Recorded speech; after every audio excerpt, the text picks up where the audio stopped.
Brian Stevens here with the National Real Estate Post. I have Barry Habib. No, you don't have Frank today. It's me, Brian Stevens. And we're here to talk about the market and the direction it's actually going. Now, you probably have seen on our show, we've been a little bit the henny penny story here where the sky is falling and the market is going through a correction right now. We'll continue to do so in the future. I think Barry has an outlook that's a little bit different than ours, at least on some points. And so we want to discuss to see exactly what Barry thinks is going to take place in the housing market through 2018 and maybe into 2019. So Barry, how you doing today? I'm doing great, man. You look great. I love the glasses. Very professor-like, you know, kind of. Anytime somebody puts glasses on, it kind of raises their IQ, it seems, you know? Well, I need that. This, unfortunately, is not a fashion statement. I have officially gotten old guy eyes, and I can't see, I can't see those things that are 10 feet in front of my face anymore. Let's get right to the point. We've been kind of bearish on the housing market. We're looking at things right now, and we're seeing corrections. I happen to look up properties in all over the Bay Area outside of San Francisco, and what I noticed, it was pretty extraordinary. First of all, we had days on market. They're all 10 days, 12 days, 14 days. So houses are selling fast.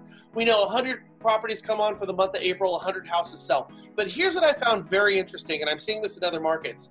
The prices going from April to June actually dropped 5 to 7%. And June to July, we're seeing the same type of thing. So yes, houses are moving quickly, but we're seeing prices drop. My assertion is that we've gotten to a point where that entry-level buyer can no longer buy that house. And when we start messing with the food chain in our business, that entry-level buyer, of course, is going to have a ripple effect on everybody else. Your thoughts? So first of all, you bring up a lot of good points. And the points that you bring up on the show are also valid. So I want to preface this by saying, you know, I was kind of a lone voice for a long time, a lot of years on the housing market. You know, I remember in December of 2011 on Squawk Box and CNBC, calling the bottom of the housing market and pretty much being laughed at. People saying it's not coming back to 2015. Almost got laughed at, okay? Indeed, that was the exact bottom of the market. Have done some really good calls in the housing market since. But for the first time, and I've been very, very bullish, for the first time, I have become cautious of late. It's for different reasons. And of course, I'm not cautious across the country. There are certain markets that I am cautious about. Now, that's different than trying to think about a big correction or a big crash. So there's a few things we have to be careful of. Number one, when you talked about prices, you know, prices can vary, and we have to be careful about what we read in the media, because what the media was discussing there in certain markets where they're seeing prices come down, they're talking about asking prices. They're not talking about closed sales. So oftentimes when you see in a small sample size a change, the media loves to throw that out there, and we can pick that up and read it. We know that the media is not interested in what's correct. The media is solely interested in making money, and the way to do that is by gaining eyeballs through shock value. So actual prices are still rising, and in fact, they're rising at a very significant clip. I want them to cool down a little bit from where they are, okay?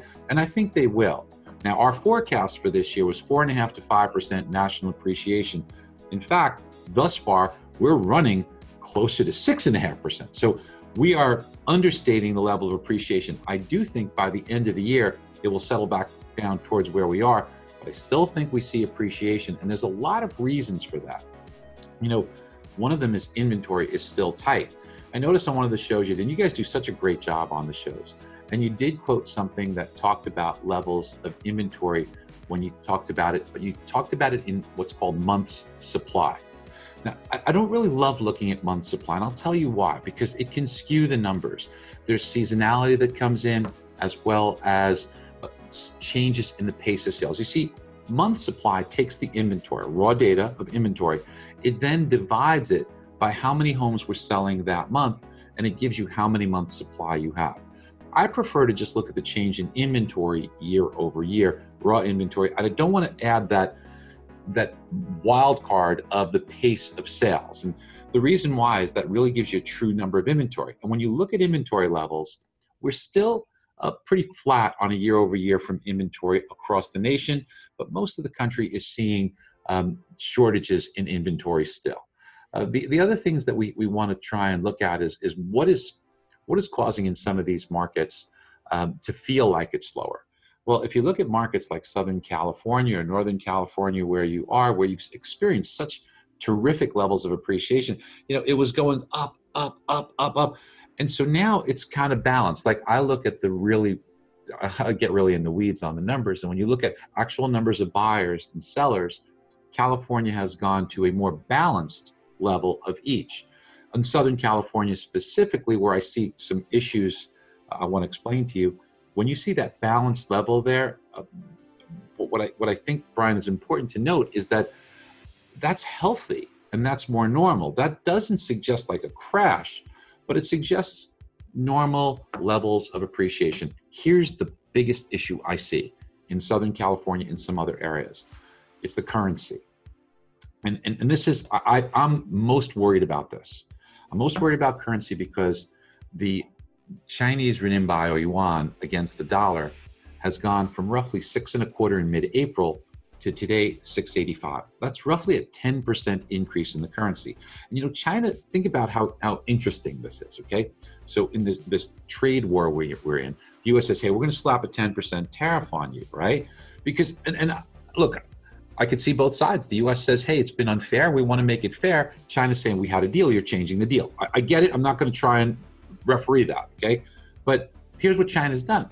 China says, okay, you're gonna put a 10% tariff, you're gonna make our goods more expensive. We're gonna make our currency 10% cheaper so that it essentially completely negates the tariff, okay? And now if the US says we're going to 25%, what does China do here? And here's where I'm worried about it, because it makes, if you take a look at Southern California, you probably know this, 15% of dollar volume is money coming from China. That's an enormous percentage of the market, and it's just enough to keep those bids going higher. If you think about in just the past 3 months, it would cost somebody, let's just say that home was $1.2 million, okay? With the 2% or so appreciation and with the currency change, you're talking about somewhere in the neighborhood of $130,000 more in the last 3 months and over $1 million yuan in their currency more in 3 months.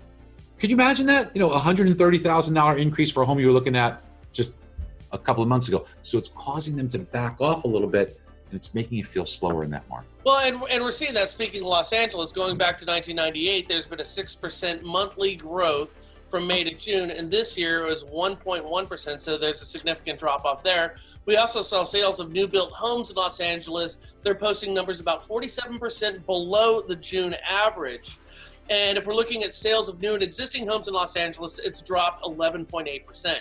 So in a market that has been historically one of the hottest markets in the country, we're seeing a real precipitous drop-off. The question is that the canary in the coal mine? But I've also seen this in areas like Phoenix, where we're seeing prices being reduced, property sitting a little bit longer. Like I said, even areas up in Seattle, we're finding the same thing. And of course, here in the Bay Area. Now, this is my geographic location on the west, you're over on the east.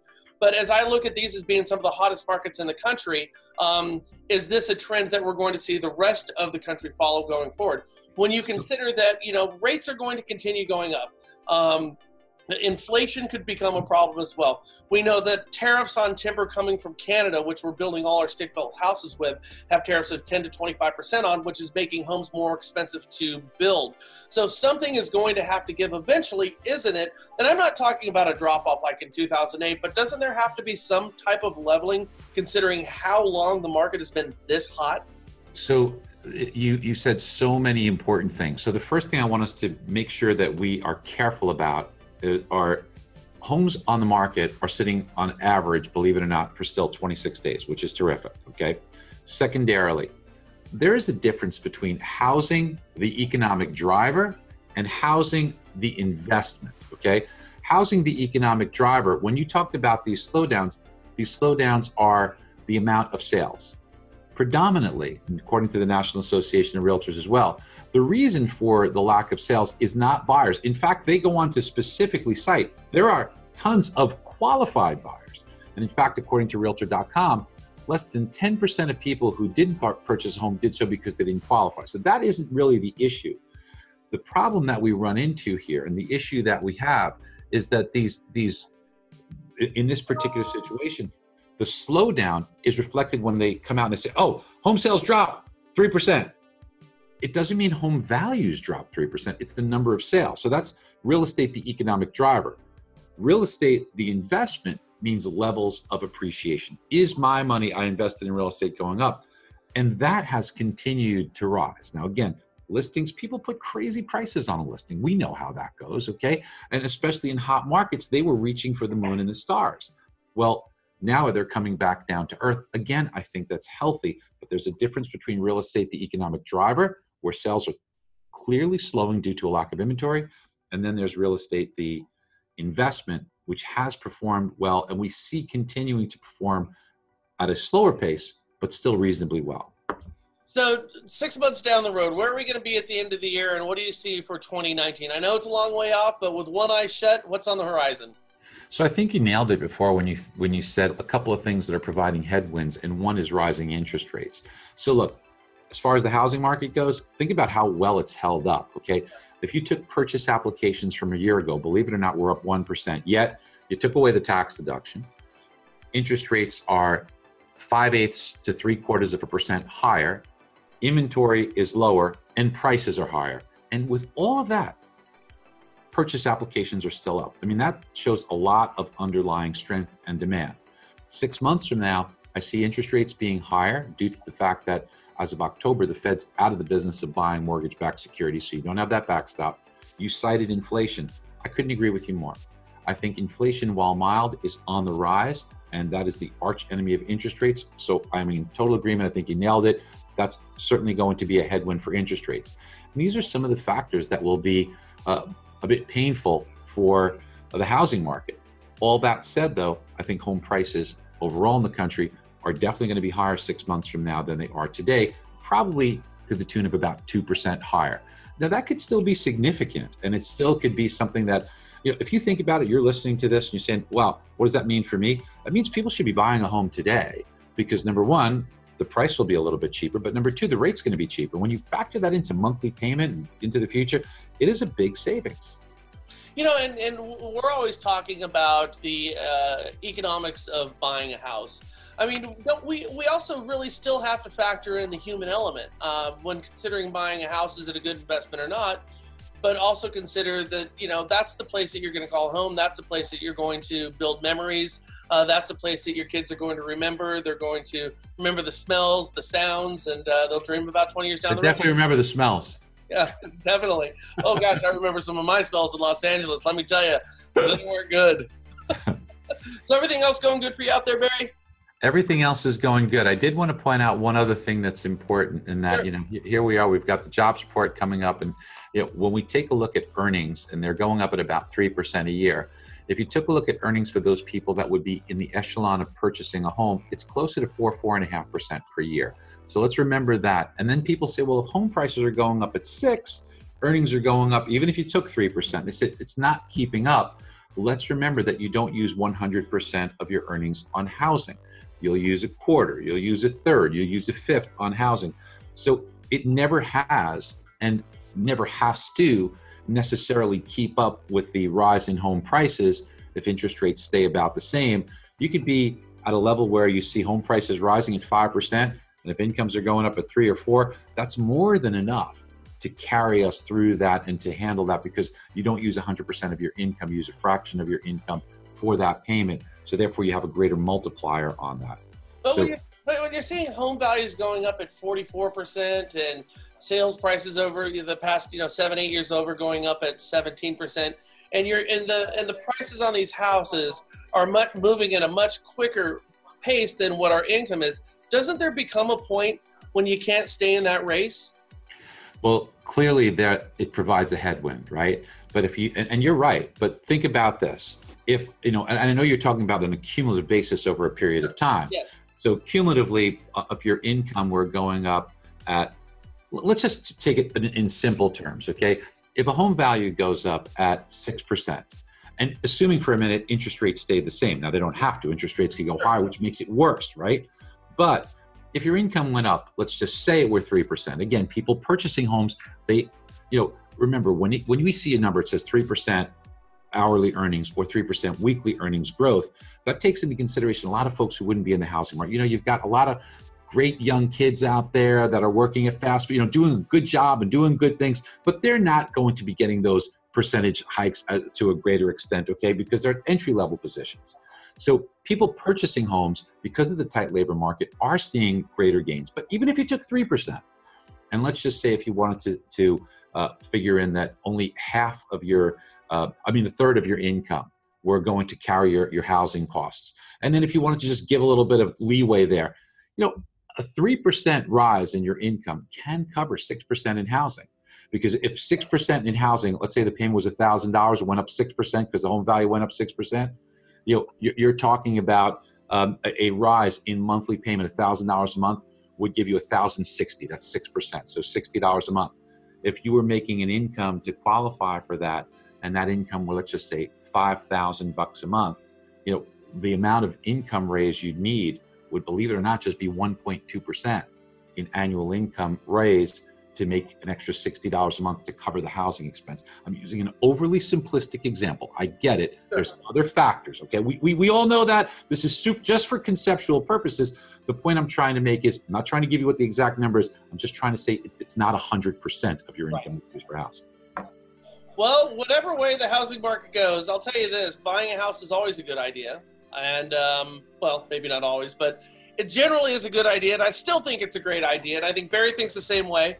Again, it's just not the economics of it. It's the fact that it's your home. Barry's always here with great advice. If you have not checked out MBS Highway, guys, anybody who's writing loans right now, you just need to have it. It's so much more than just tracking rates. You have to get a demo on MBS Highway. As a loan officer, if you don't have it, you're just going to war without, you know, an extra tool in the box type of thing. So check out MBS Highway. And Barry, thank you so much for your time and your insight on everything. It's always a pleasure. Thanks, brother. You're awesome. Appreciate you. Thank you so much. Bye.